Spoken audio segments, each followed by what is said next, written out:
చేస్తున్నాం. నా కష్టం నా కోసరం కాదు, నన్ను నమ్ముకున్న ఈ జన సముద్రం కోసమని మరొకసారి విజ్ఞప్తి చేస్తున్నా. మామూలుగా అయితే ఇంతమంది రారు. మీలో నేను చూస్తున్నా, ఇది అవతానే పిలిచి సన్మానం చేస్తాం. కోడూరు నుంచి 60 సంవత్సరాల వయసులో సైకిల్ వేసుకొని కడప మహానాడుకు వచ్చాడంటే అది తెలుగుదేశం పార్టీ పైనుండే అభిమానం. వారిని చూడండి తమ్ముళ్ళు, ఇలాంటి కార్యకర్తలు ఉన్నారంటే ఈ పార్టీకి పూర్వ జన్మ సుకృతం. తమ్ముళ్ళు గట్టిగా చప్పట్లు కొట్టి అభినందించండి. ఒక స్ఫూర్తి ప్రదాత. పార్టీ అంటే ఇట్లుండాలి. మనం అందరం ఈ మారిగా ఉంటే ఇంక వైఎస్ఆర్ కాంగ్రెస్ పార్టీకి అడ్రస్సే ఉండదు. అవునా కాదా? ఉంటామని చెప్పండి. అలాంటి కార్యక్రమాలతో ఈరోజు ముందుకు పోతున్నాం. నెల నెలా పింఛన్లు ఇస్తున్నా మనం ఏ స్థాయిలో సంక్షేమం అందిస్తున్నాయో చెబుతుంది.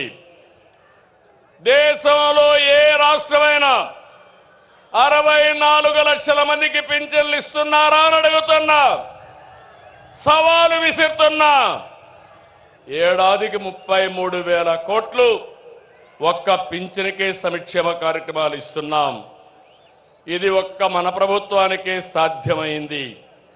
మాట ఇచ్చిన విధంగా వృద్ధులకి, దివ్యాంగులతో సహా ప్రతి ఒక్కరికి కూడా 4,000, 6,000, 10,000 రూపాయలు, 15,000 రూపాయలు పింఛన్ ఇస్తున్నాం. 3 నెలల మొత్తం కలిపి ఒకేసారి ఇచ్చాం. మాట ఎన్నికల్లో ఇచ్చా, మాట నిలబెట్టుకున్నానని మరొక్కసారి మీ అందరికీ విజ్ఞప్తి చేస్తున్నా. 16,347 పోస్టులతో డిఎస్సి నోటిఫికేషన్ ఇచ్చాం. మొదటి సంతకం పెట్టాను. ఈ ఉద్యోగాలు ఇచ్చే బాధ్యత నా తమ్ముళ్ళు, యువతను ఆదుకునే బాధ్యత నాదని మరొక్కసారి విజ్ఞప్తి చేస్తున్నా. దీపం పెట్టాం, గ్యాస్ సిలిండర్లు ఇచ్చాం. దీపం 2 కింద 3 గ్యాస్ సిలిండర్లు మా ఆడబిడ్డలకు ఇస్తా. ప్రతి 4 నెలలకు ఒకసారి మీ అకౌంట్లోనే డబ్బులు వేస్తామని చెప్పి కూడా నేను మీకు తెలియజేస్తున్నా. తమిళ ఉమ్మడి రాష్ట్రంలో